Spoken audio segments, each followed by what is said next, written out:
এসএসসির ফল প্রকাশের পরে নয়া জল গড়াতে চলেছে এবার হাইকোর্ট পর্যন্ত।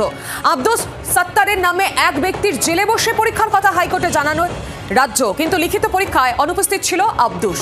তাহলে পরীক্ষা দিল কে? হাইকোর্টে কার লক নম্বর জানিয়েছিল রাজ্য? বিচারপতি অমৃতা সিনহার দৃষ্টি আকর্ষণ করে কাল হাইকোর্টে যাচ্ছেন আব্দুস সাত্তারের আইনজীবী। কি বলছেন শোনাবো আপনাদের। মহামান্য বিচারপতি অমৃতা সিনহার নির্দেশে বোলপুর কারেকশনাল হোমে আব্দুস সাত্তার তিনি নবম দশম এবং একাদশ দ্বাদশ দুটো পরীক্ষাতেই তিনি অ্যাপিয়ার করেন এবং আদালতের নির্দেশে অ্যাপিয়ার করেন। এবং শুধু তাই না, অ্যাপিয়ার করার পরে আদালতে জানানো হয় যে তার দুটো উত্তরপত্র একটি ট্যাঙ্কে নির্দিষ্ট লক নাম্বার উল্লেখ করে বলেন যে সেই লক দিয়ে পাঠানো হয়েছে, অতএব সেই ট্যাঙ্কের মধ্যে আছে।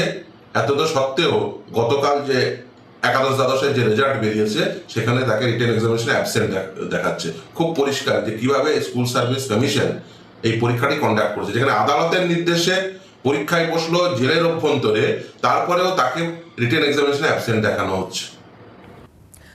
আরো বিস্তারিত জানবো, সঙ্গে রয়েছেন প্রতিনিধি অর্ণবাংশু। ঠিক কি জানা যাচ্ছে এটা নিয়ে?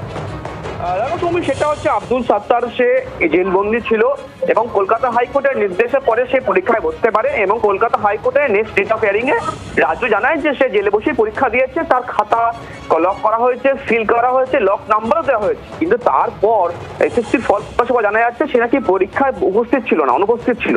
এটাই এখন নতুন দ্বন্দ্ব যে তার কার লক নাম্বার, ফাইল নাম্বার দিল স্টেট গভর্নমেন্ট।